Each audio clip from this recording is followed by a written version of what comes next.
Кербен аэропорту 1976 жылдан тарта Кербен Бишкек жана Кербен Ош багыты боюнча үзгүлтүксүз каттам ишке ашырып турган. Бирок 1999 жылы анын учуп конуу тилкеси талапка жооп бербейт деген негизде каттамдар жабылган.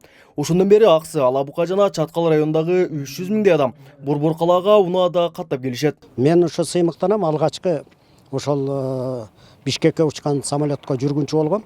Мына коңшулаш Өзбек Республикасынын Наманган областынын бизге чектеш райондордагы ушул жерден келип учуп турган. Мына азыр чек-араларыбыз ачылып, дагы карым катнашыбыз жакшырып атат. Бул дагы тармагы кеңейет да. Эми аэропорт кайрадан ишке кирсе, жергиликтүүлөр үчүн бир топ ыңгайлуу шарт түзүлмөк. Бирок өлкөнүн авиациялык ички каттамдарында билет баалары жогору болуп жатканы буга чейин коомчулукта нааразычылык жаратып келген.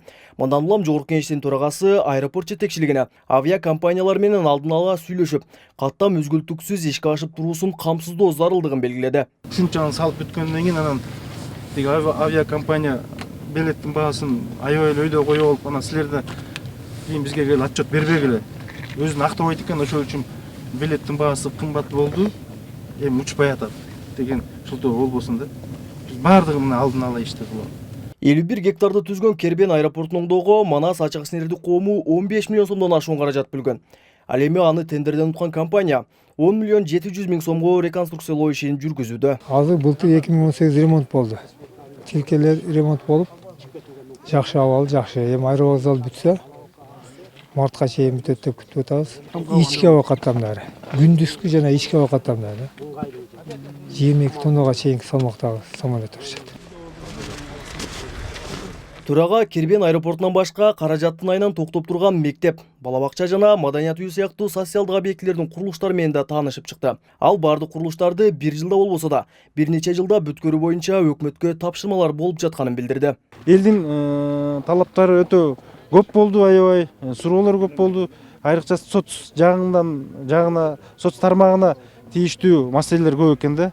Албетте муну мен эртең бир күн чечип келет деп элге сөзүн берген жокмун, бирок келечекте мамлекеттин өнүккөнүн биз көрсөтүп, ушундай алыскы аймактардан мектептердин, бала бакчанын салынышы, жолдордун салынышы бул чоң ийгиликтерди жаратат. Биз муну кылабыз. Иш сапардын алкагында төрага баштаган эл өкүлдөрү жана өкмөт мүчөлөрү Аксы районунун активи менен жолукту. Анда таза суу, жол, жумушчу орундар сыяктуу бир топ маселелер ортого салынды.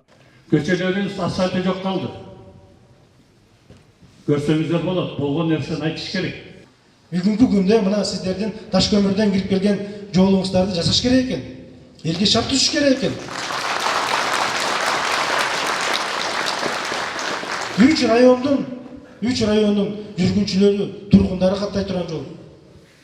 Мына мен бул суроону кабыргасынан коюп, бул жолдун маселесине мен өзүм башында турам, урматтуу туугандар. Сөз берем сиздерге. Ошентип Жогорку Кеңештин төрагасынын 2019 жылдагы алгачкы жумушчу сапары жыйынтыкталды. Алдыда мындай элет жерин кыдыруу башка аймактарда да уюштурулуусу күтүлүүдө. Калыбек Учкунбай уулу, Тынчбек Дубалдаев, Жалал Абад облусу.